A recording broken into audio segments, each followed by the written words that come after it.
Hi, this is Cheryl McQueen, designer with Bello's Designs.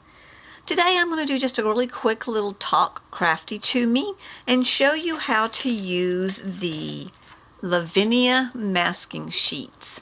I have used these several times before and used them again today and thought, well, this might be a good little quick thing to show you how to do. We won't actually create an entire card because a lot of the techniques obviously have been done in other videos, but I just mainly want to go ahead and show you how to use the masking sheets. So what I'm going to do is start out by taking just a piece of my art card. So what I'll do is I'm going to go ahead and grab my little stamping platform here real quick. And I'm just going to stamp my image onto the art card. So we'll just line him up where we want him to go.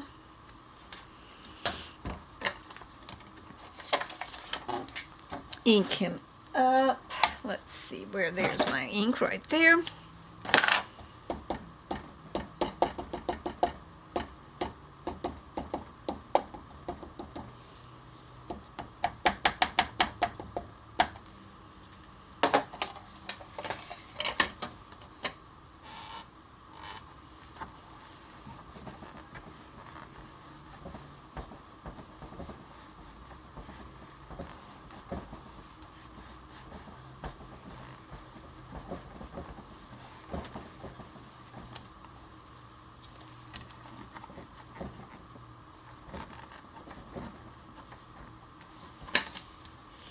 Okay, so there now I have my image on my art card.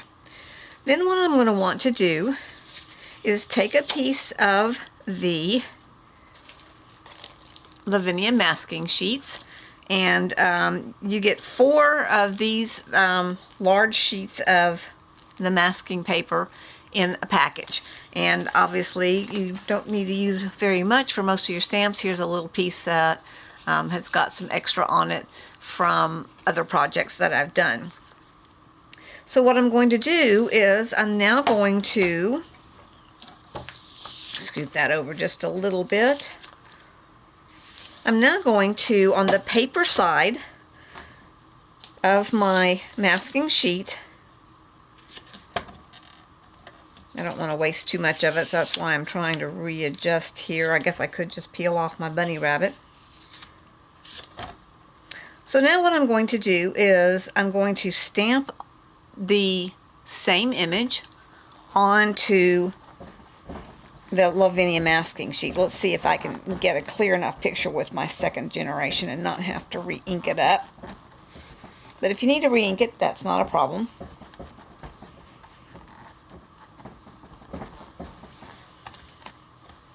Yep, I'm going to have to re-ink that one.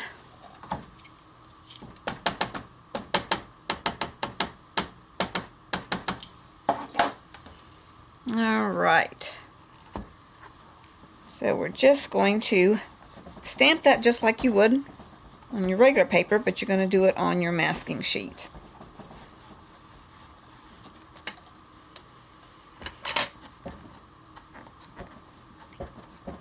This image obviously doesn't have to be perfect, just clear enough so that you can see what it is that you're doing. So I've got a little smudge of ink up here. Let me get that off real quick. So now I have got my rabbit onto this sheet of masking paper. So let me put the stamping platform aside. So what I'm going to do is I'm going to now cut out my rabbit. Now with this, you see all the little hairs and all that kind of thing. You don't have to cut around those hairs. Just cut them out because when you're doing your background, you're going to want those hairs to actually show through anyway. You're going to want the background to look like those hairs are in front of the background. So as you cut around it, don't worry about those little teeny tiny details because they're not going to matter in the long run.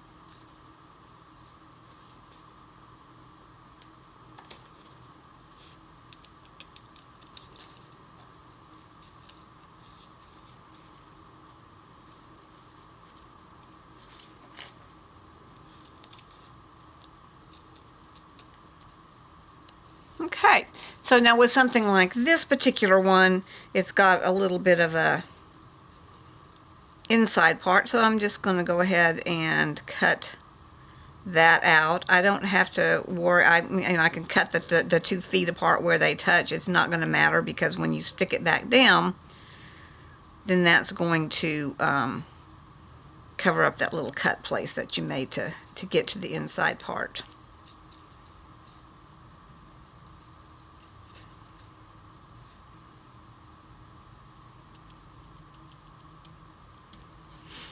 All right, so now we have that cut out. So what we've got is our card with our image stamped on it, and our masking sheet with our image stamped on it. Now on the back of this is a clear plastic that is a protection sheet. So what you're going to do is peel off, you can see that, it's kind of hard to see the clear plastic piece, but you're going to peel off your masking from the back. Now sometimes you can reuse these, so if you want to keep your back so that you can reuse this if you're going to do it again, then you can do that. Otherwise you can just throw it away. Then what you're going to do is take the image that you cut on your masking sheet and lay it over the top of the image that you stamped on your art card. Okay, so now that is on top. So with this card, the reason I'm doing this is because I wanted to use my watercolor pencils and color in my rabbit. And so I didn't really want to have the blue background that would distort my colors. So that's why I used this particular technique. Now, I went ahead, and let's see if I've got it laying right here. I had a little mask for my hill. I think I dropped that on the ground. We'll grab another one. So I have my little hill mask. Let's see if I can find another one here. Here we go.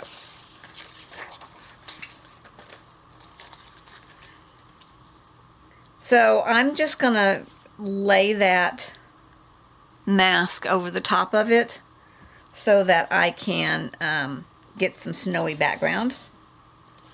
This one's a little bit different than the one that I used a minute ago for my first project.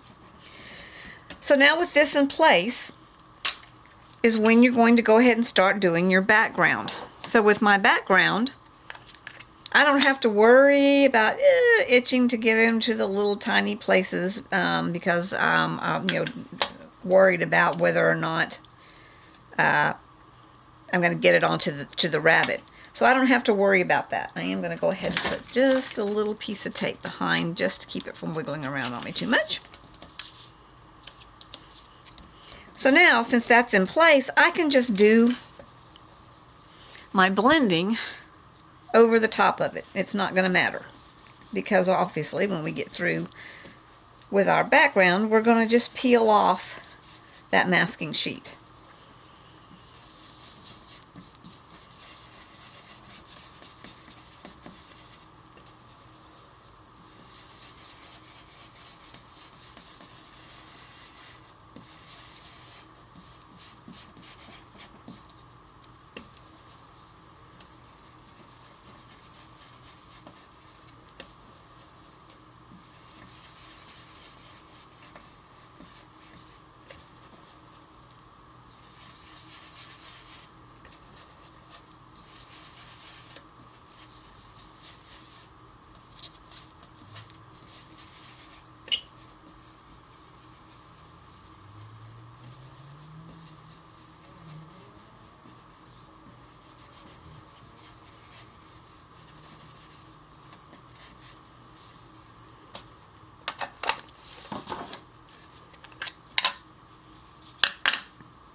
Okay, so now I have got my background done the way that I want it to be done.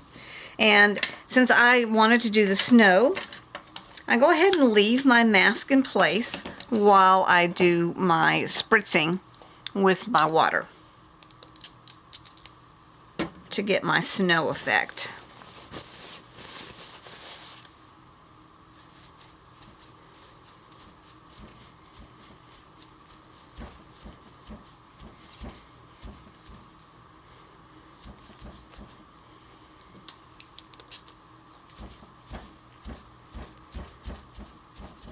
Alright, so now that I've done that, I can go ahead and remove my masks. So I can remove my mask down here for where my snow is, and then I can peel up the piece that I made and covered up my rabbit with. Now if you notice that you, like with me, I actually got it off just a little bit, I can go back in and just touch a little bit around those edges. It's not going to hurt. That'll fill in my little bit of my blue. I can also just go back in, say with a paintbrush. Let's see. I've got one laying here. Take just a little bit of a paintbrush and spritz a little water down on my surface, get my paintbrush wet, and then just pick up a little bit of ink and fill in where I might have missed, or my overlapping wasn't quite as even, and just touch that up. So now at this point in time, you are able to go ahead and take your color pencils or your watercolor pencils, or even you can even dip into your inks like I did, just to fill in where some of that blue needed to be, and paint in your rabbit or color in your rabbit, and then do obviously your other stamps around the edges and put in your little details, and you're done. So this is just basically a really good, fun way to do your masking. Again, it's the Lavinia Stamps Masking Sheets. You can find them on the delbellosdesigns.com website. Let's see if it's got a number. Looks like it's just Masking Sheets A4. Again, it's just a really, really great way to use your masking sheets to do this kind of effect. I'm happy to answer any questions if you have any questions on this process and how to use the sheets. I hope you'll give them a try. Like I said, I just love using them. Thank you so much for watching our quick little Talk Crafty to Me video tutorial today on how to use the masking sheets. Remember to check out the delbellosdesigns.com website for more tutorials on the design team page. Have a great day.